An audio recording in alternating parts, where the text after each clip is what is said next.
All right, folks, I'm incredibly excited to welcome you back to part 2 of our deep dive with Pure Storage founder and chief visionary officer, Shawn Colgrove, our beloved Coz. In the first part of this series, we established the mindset required for this new era, shifting from the idea of artificial intelligence to a world of augmented intelligence, where humans and machines work in harmony. In part 2, it's time to talk about development. I asked Coz how both individuals and leaders can use this AI era to grow professionally, to drive organizational productivity, and ultimately build a better experience for their teams. We'll pick up right where we were as we dive into the most pressing question for every professional today. How do you take these changes and turn them into a business and career advantage? I think we're doing the same thing as a number of other companies. Part of it is experimenting with AI everywhere. AI isn't just for the engineering org. It's useful in sales, finance, HR, every part of the business. Part of it is letting people experiment a little bit with it. It's all well and good for me to say, wow, AI could do a really good job here in this finance role, but the person who's actually doing that job probably in a better position to figure out how the tool can help them. So part of it is you have to give people a license to try and experiment with this, and you have to do it safely. And one of the things that we run into, so the AI, can sort of see all the information you let it see. Well, so if you accidentally have information that you shouldn't let it see, that becomes a security thing. So you have to manage that, but you can't let security shut down experimentation in AI out of fear. Again, fear is the thing that holds you back. You have to embrace experimentation. You have to embrace trying things and then see what works. If we can get much greater productivity out of our engineers, that's great. We'll be able to build better products faster with fewer bugs, deliver more features, deliver a better customer experience. If we can do, close all our deals more efficiently, when a company closes their books, there's all the deals have to be checked, all the purchase orders, all the money you've paid out, all has to be audited. Can that be done a lot faster, a lot easier, a lot more efficiently? And by the way, more completely. I had a friend when I was in high school, his dad was an accountant, and he'd work during the summers helping his dad do audits of businesses. And back then it was okay, I audit the business, I'll pick 100 random checks and sort of double. Or here's the banker's box, I'll see you in a month. Yeah. And kind of thing. And, then you start getting to, computers and okay, we can sort of check almost everything, but I still see that our auditors really focus more on the big deals, the more unusual things and transactions. And the AI is just a way to expand that so you can do a better job of it. And so AI can change and improve all of these places. You have to be willing to experiment with it. You have to not be afraid of it, and you have to run with it. And, I think that's what Pure's doing. And I think it's what a number of other companies are doing. So let me go one step further. So in some discussions of people who've tried this experimentation, yes, risk is a factor. We've talked about that. But others say it's cheating. Others say you're using AI, you're cheating. What's your take on that? I mean, is this just part of our evolution of getting comfortable with this? Are calculators cheating? I think the cheating is, again, the fear of the people that don't want to move forward. So I mentioned, my kids are in college. My oldest one's about to graduate. And I remember when they got to high school, and maybe the first week of high school, we were asking our son, oh, what did you do in this class today?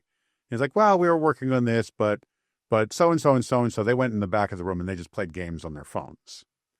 And we were sort of shocked because, in middle school, if it was obvious you had a phone, if it didn't just sit in your backpack silently, it went to the office. Oh. And the policy was the second time it went to the office, mom or dad had to come and pick it up. Right. So middle school phones were completely banned, even at lunch. And then high school, it's What do you mean? They had phones in class and they didn't even have to do the work. They were playing games and nobody bothered them. And, we then showed up at the back to the school night, and the principal, she was talking to all the new parents, and she said, one of the things you might be surprised at is our policy around phones and computers. Well, it's really simple. In a few years, these kids are going to be going off to college, and you're not going to be there, and we're not going to be there to help them control what they're doing. So they need to learn how to be responsible in using their phones and using their computers. And we think it's better that they do that here and now when you and we can help correct them rather than when they're off on their own. And it made so much sense to me. And I then see all these other school districts now that are like trying to ban the use of phones in the classroom and things like that. And it's true. I mean, my kids come home from college and they're on their phone all the time. It's the way they talk with their friends. Their friends are no longer just the people that live right near us. They're scattered all over the place. During high school, a couple of families moved away. My son stayed friends with them because it was just like, okay, we're like, I used to go over to a friend's house to play board games. My kids would be like, they're on their computer at home on a conference call with 5 other kids in 5 other homes doing it. And it's a question of, are you embracing the new technology or are you running in fear of it? And so AI is the same thing. I've seen like the papers written by AI, and they're not good. They still have problems. Now, part of the problem is prompts. Part of the problem is the AI still isn't like a person. That's right. And, if like one of my kids turned in an AI generated paper, I'd be like, that should get a bad grade.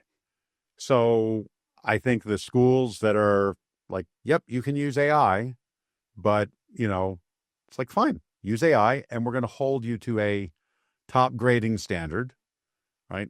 That's the real problem. When you let people get away with weak work and give it a good grade. Okay. Mm-hmm. So embrace it, because I guarantee you in 10 years, 20 years, think about it. In 20 years, you're going to have kids that were born into an AI world. They've never known anything but an AI world. How can you get them to not use AI? It makes no sense. So you have to embrace it and move forward. Well, so that's a really good segue. So let's think a little bit into the future. The jobs of the future. We already discussed some jobs are going to go away. Some jobs are going to come up. What do you think these hybrid roles are going to look like? If we really look at an engineering team in the year 2040, 2035, 2040, where do you kind of think this engineering and software development world goes? And maybe what's exciting to you and maybe what's a little scary? I think so if I think of the skills of an engineer, there's one skill of being really exacting as you're writing the code. That's going to go away. Right? I mean, that skill. 5 spaces or a tab. Yeah. Yeah. Well, organizing your code, making it look good, but also getting all the syntax perfect. That skill is going to go away. The skill of being able to, create a vision of a program, right? Whether it's a new application, whether it's a feature in some giant thing like, a product like Pure Ships, the user interface will be more important, right? The usability of it, the logic of it, the obviousness of it, all those sorts of things. The creativity, right? Imagine a group of engineers designing a car, right? Okay, the AI can build the car and all that stuff, but who's going to decide, okay, where do you place the controls for this? How, and I don't think we're at a point yet where you can say, it'll only be voice control, right? Or even screen controlled. Well, the screen control you sort of can do because, but yeah, it means if the screen goes, the car's useless. But the point is exactly where you place the controls, how you do it, how logical they are. I run into things all the time in my car, in my phone, where I'm like, why did they pick that way? It's like not good. It doesn't make sense. the things you have to fill out that you shouldn't have to fill out in web forms. But more so than that, you know, like take a simple thing. I'm like, I'm driving along and I want to find a restaurant. Like, it doesn't yet really use the context of where am I going? And it doesn't think about like, well, okay, it's 11:45 and you're talking about finding a place for lunch. Do you need to stop right now because somebody in the car needs to use the bathroom? Or are you sort of looking 30 minutes ahead, for a place and stuff like that, right? Like, it doesn't take that into account yet. And people will, the things that will still be important is being able to think through those use cases and being able to design the interface well so it can take that stuff into account, so it can interact with you properly on that. I mean, even my nav system like doesn't ask me questions. Yeah, it should. Okay. Should be a two-way dialogue. It should ask questions for some of those things.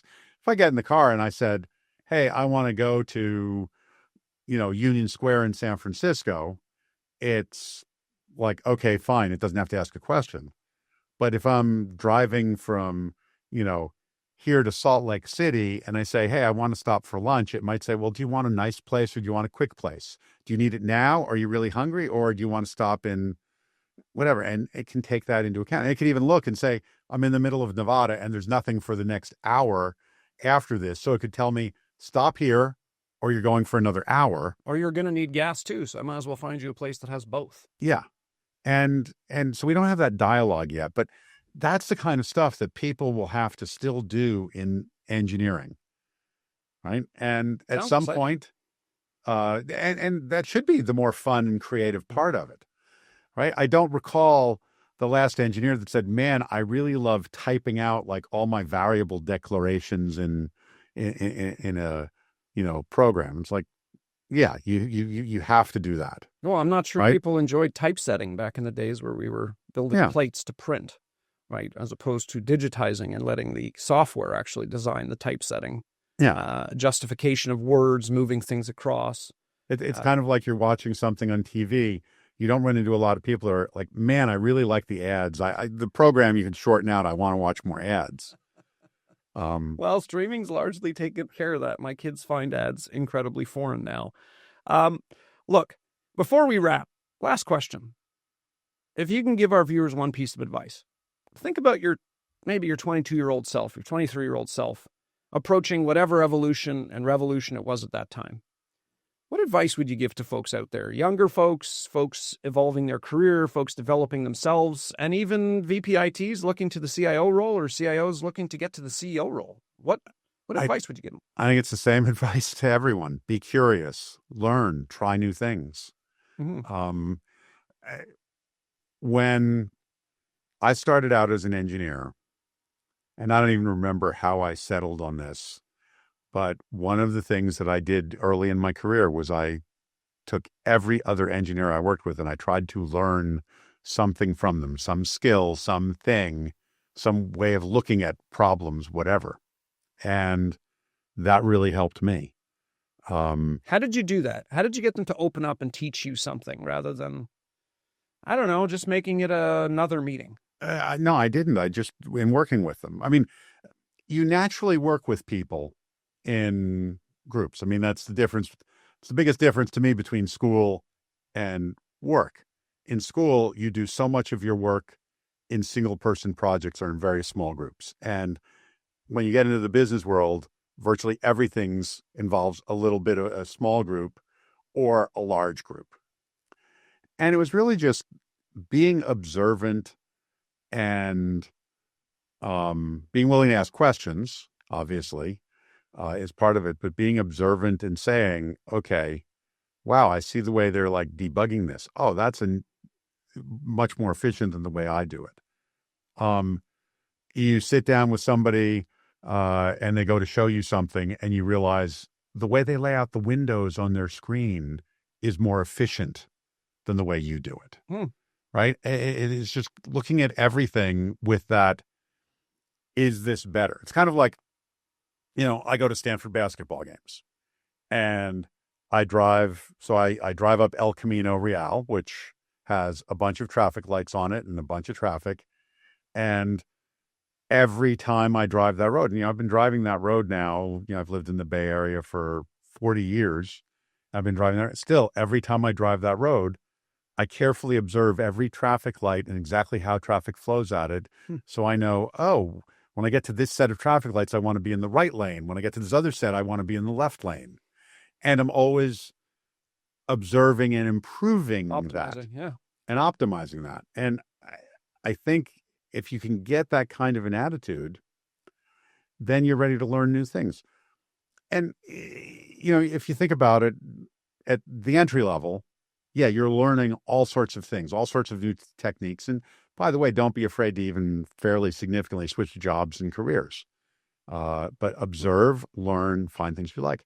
But even for senior people, if I want to do a different job, if I want to get involved in a different area, and, as the founder of a company, I sort of get the chance to get involved in everything. And it's like, I don't know finance. I don't know HR. I don't know sales. I don't know supply chain. Go and talk to the leaders in all those things, and they think I know a lot about it. And the reason they think I know a lot about it is because I do get involved in it.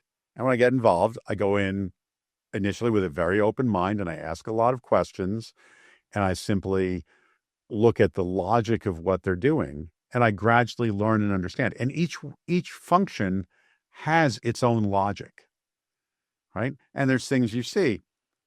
It's natural, for example, for, finance to be more conservative. Their job is to make sure there's enough money and No risk. that and low risk. I mean, and so that's sort of their bias. And it doesn't mean that they don't break away from it as appropriate. Just you understand that's their bias. And sales, it's like, I'm going to go get this deal. I'm going to go get this deal. I'm going to get a bunch more deals, right? They're very optimistic. You sort of have to be. Sales is a tough job. And, just by going in and being very open and very light with a touch to learn, you get new skills, and that gives you a chance to take on a bigger job. And if you think about it, the higher you go in an org, even if you're staying in your same org, the higher you go, the more you're dealing with other organizations. Understanding them better is a really valuable skill. Yeah, I heard two key things. I heard, number one, be curious, which I do think curiosity does tend to wane as you get more and more senior, because you feel like people are looking at you for the answers rather than them teaching you things. You also get more comfortable and set in your ways as you get older. And if you can break out of that, if you cannot do that, if you can keep your enthusiasm and your love of new things and you're embracing different things, you'll go a lot further. Well, the other thing I heard you say is, on top of that curiosity, is to be vulnerable. Be comfortable putting yourself in a position where you can say, I don't know, but could you teach me? Could you tell me? Can you show me? And that vulnerability is really what allows the other person to feel comfortable teaching you if they're in a less senior role, less senior position, because it's not natural to try to teach someone at a more senior level something unless they're being vulnerable enough to have you show them. I think that's very true. That's a very good way of saying it. And, you have to have the confidence in yourself to put yourself out there. Yeah. Well, I couldn't think of a better point to end our discussion on. I hope everybody out there has taken some time to really reflect on, this is an exciting time. We are at the advent of an era that will take us the next 10, 15, 20 years. And by the way, spur the next era beyond that. But along that road, there are not just opportunities for you to think differently about your career, think differently about your skills, think differently about your development, but actually get an unfair advantage by jumping in early and starting to test what is possible. So I hope you've all enjoyed the conversation today. Please do let us know. Send us your comments. And please like and subscribe to the Beyond IT Headlines series so you don't miss an episode. If you're looking for more data, tech, and IT news, check out our new site, thedatawire.com. With that, and for John Colgrove, our own Coz, we'll see you next time.